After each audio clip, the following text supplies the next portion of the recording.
అవును పిల్లరా, ఒకరినొకరు సహించాలా. నువ్వు క్షమించాలి అంటే ఏం చేయాలి? సహించాలి.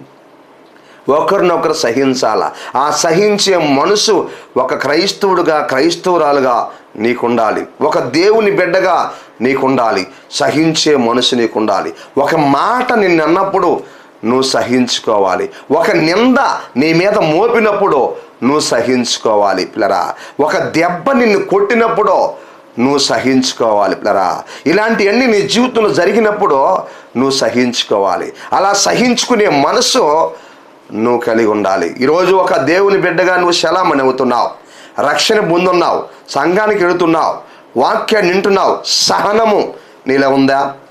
ఒక మాట అంటే నువ్వు సహించుకుంటున్నావా? ఒక నింద నీ మీద పడితే నువ్వు సహించుకుంటున్నావా?